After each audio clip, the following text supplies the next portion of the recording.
चंदा हिंदुओं ने दिया था, लेकिन हिंदू नहीं बोल रहे हैं, लेकिन जिन्होंने राम मंदिर का विरोध किया था वो पूरे जोरों शोरों से बोल रहे हैं। आरएसएस की बपौती है क्या राम मंदिर? जिन्होंने हलफनामा दिया था, 25-25 वकील खड़े कर दिए थे कोर्ट के अंदर, वो पूरे जोरों शोरों से बोल रहे हैं। भगवान राम को मर्यादा पुरुषोत्तम कहा गया, इमामे हिंद कहा गया है। हनुमान जी ने राम प्रेम के अंदर अपना सीना फाड़ के दिखा दिया था कि मुझे राम से कितना प्रेम है, लेकिन इन लोगों ने राम जी का न्योता फाड़ करके बताया था कि हम कितने बड़े राम विरोधी हैं। कहते हैं तंबू में थे राम लला, महलों में मारीज रहे, देते रहे राम को गाली, भारत में कुछ ऐसे लोग नीच रहे। योगी जी को घेरना आसान नहीं है। योगी जी परशुराम जी का वो हैं, वो पर्चा उठा लेते थे और ये बुलडोजर उठा लेते हैं दंगाइयों के लिए। चने खा ले तो बरसात आ जाती है, बरसात में सुदामा जी को इतनी भूख लगती है कि वो कृष्ण जी के हक के भी चने खा जाते हैं, तो उनको गरीबी भुगतनी पड़ती है। कोई धोखा दिया जा सकता है? सर एक बात बताइए, हिंदू धर्म में अगर ऐसे कलयुगी लोग ना होते तो मुगल राज करते हमारे ऊपर। नमस्कार दोस्तों, तो अयोध्या का मुद्दा जिस तरीके से दोस्तों गहराया हुआ है और उस मुद्दे के ऊपर जिस तरीके योगी जी का बयान भी आ गया कि 500 साल आपने इंतजार किया, 15 दिन का टाइम दीजिए, SIT बैठा दी गई है, लेकिन कहीं ना कहीं उसके ऊपर FIR नहीं हुई, तो बहुत सी चीज़ें घुमाने के साथ साथ कांग्रेस का और खासकर अखिलेश यादव का और सबका विपक्षों का जिस तरीके से बौखलाना। आरएसएस की बपौती है क्या राम मंदिर? भगवान राम को मर्यादा पुरुषोत्तम कहा गया, इमामे हिंद कहा गया है। क्या क्या कहना क्या चाह रहे हैं भाई आप? जिस तरीके से इन्होंने विरोध किया था और उससे ज़्यादा ये बौखलाते हुए नजर आ रहे हैं। और कल तो एक वीडियो वायरल हो रही है सुप्रीति सिंधे की कि इमाम हिंद राम थे, मतलब इनकी सोच कहीं ना कहीं आगे वहीं अटक जाती है। राहुल भाई, और क्योंकि ये बोला जा रहा है जो हिंदुत्व की बात करते हैं और ये सब धर्म की बात करते हैं, वो इसके ऊपर बोलते हुए नजर नहीं आ रहे इस चंदे की चोरी के ऊपर।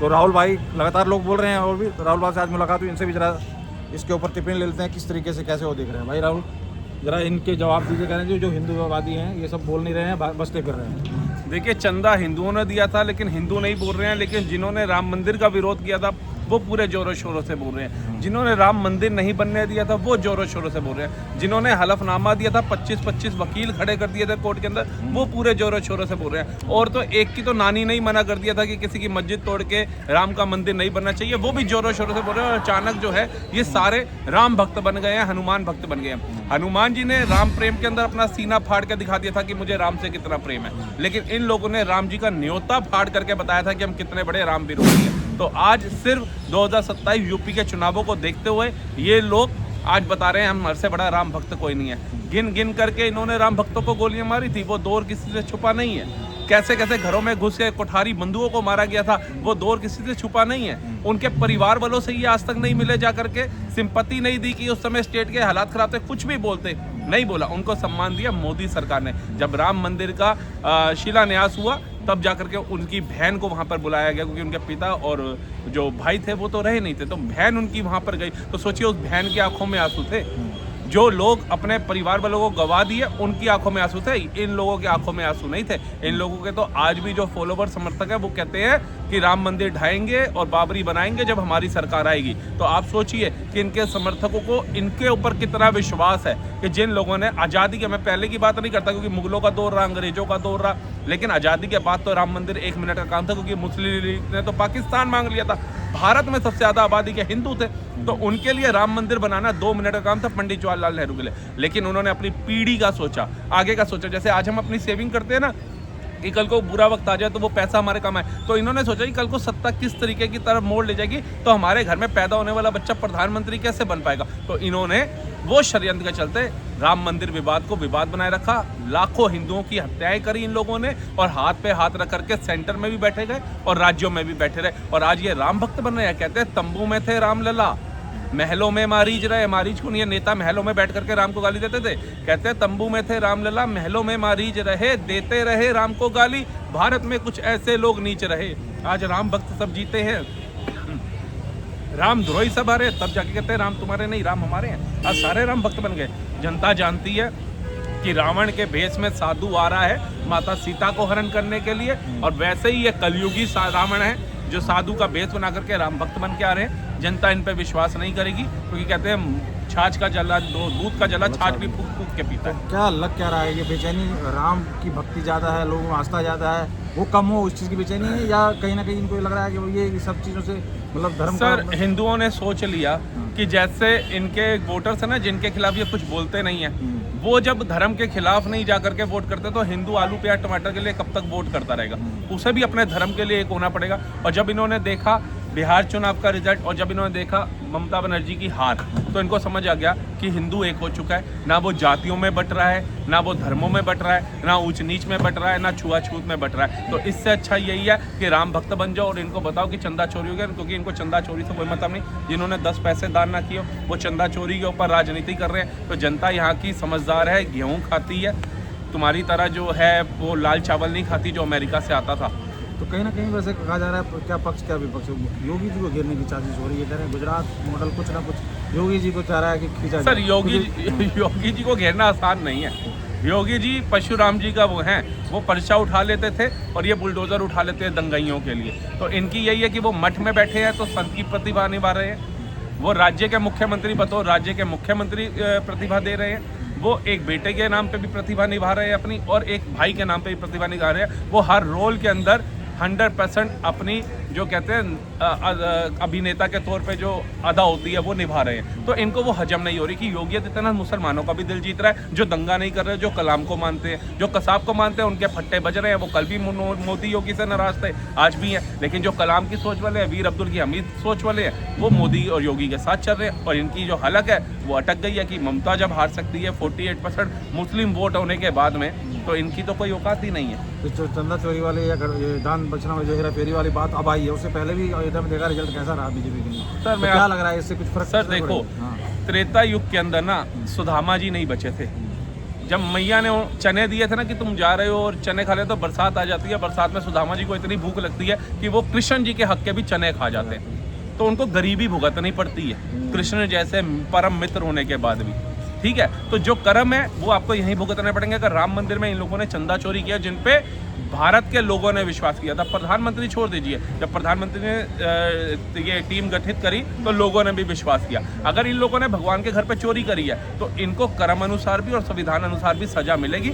लेकिन अगर ये बोले कि इसके चलते मोदी ने चोरी करी है, तो मोदी जी वहाँ ट्रस्ट के जो मसीहा बन के नहीं बैठे थे, उन्होंने भी आपके हमारे जैसे एक आम इंसानों को चुन करके कमेटी बना करके तैयार करी थी कि ये लोग कम से कम राम को धोखा नहीं देंगे, लेकिन अगर उनके चरित्र में ही दाग थे तो उसका निर्णय कोर्ट करेगी।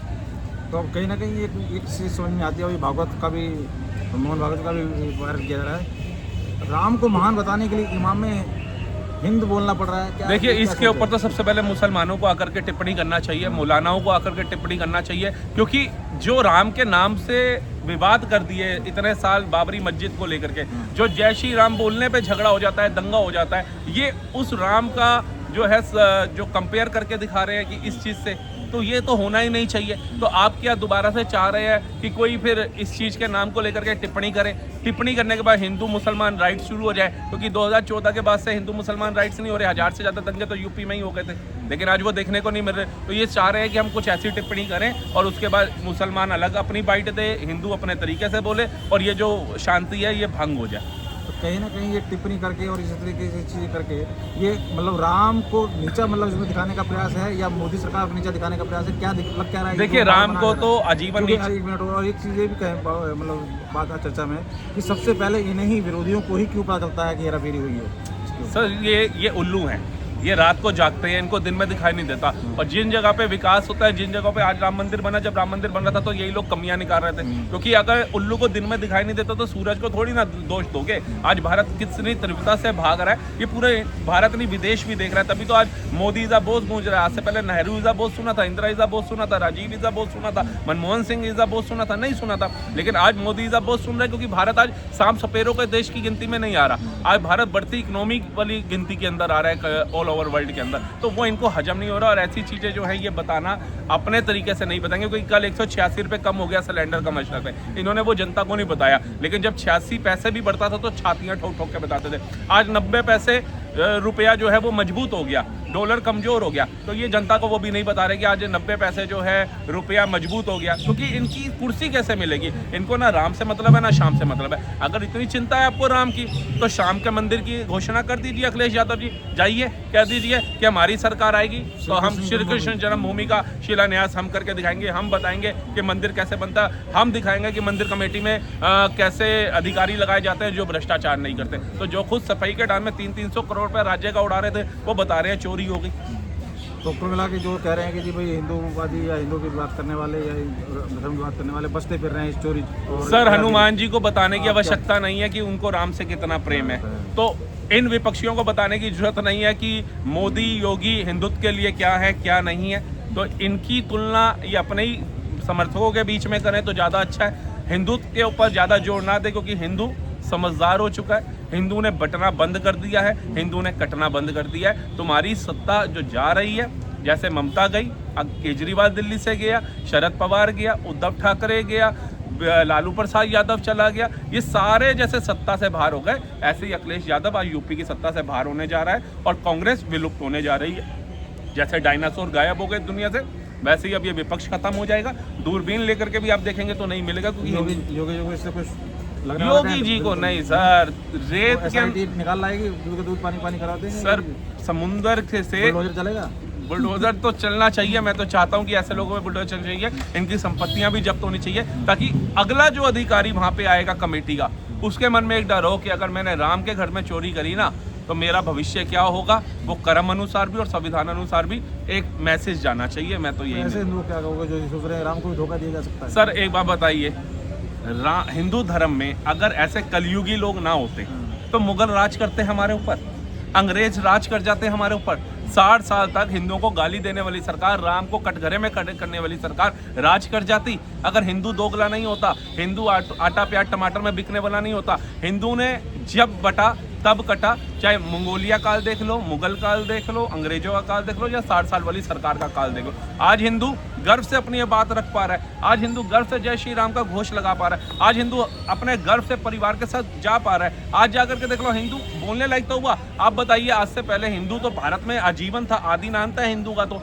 त्रेता युग द्वापर युग से आज तक है हिंदू। लेकिन क्या वो अपनी बात रख पाता था? उसके अंदर हमेशा डर होता था कि हमें क्या लेना, हमें क्या लेना। लेकिन आज एक सरकार ऐसी आई जो हिंदुओं का पक्ष लेती है सही मायने के अंदर, अगर वो सही है तो। अगर गलत है ना विकास दुबे की तरह, तो फिर उन पे बुलडोजर भी चलता है, एनकाउंटर भी होता है। बहुत बहुत धन्यवाद। अच्छा, बहुत बहुत धन्यवाद राहुल भाई। तो देखिए जिस तरीके से बोल गए थे कि हिंदूवादी या धर्म राम की बात करने वाले जवाब नहीं दे रहे, तो राहुल चलते चलते भी दिया, लेकिन अपना पूरा जवाब दिया। और मुझे लगता है हम विरोधी भी सबको भरपूर जवाब मिल चुका होगा कि वो क्या सोचते हैं। मैं पूरी उम्मीद है कि योगी जी को होते हुए किसी तरीके की कोई कोताही बरती नहीं जाएगी, चाहे एक्शन कैसा भी हो, बुलडोजर क्यों ना चलाना पड़े। बाकी आप कैसे देख रहे हैं, आप क्या राय रखते हैं? बहुत बहुत धन्यवाद।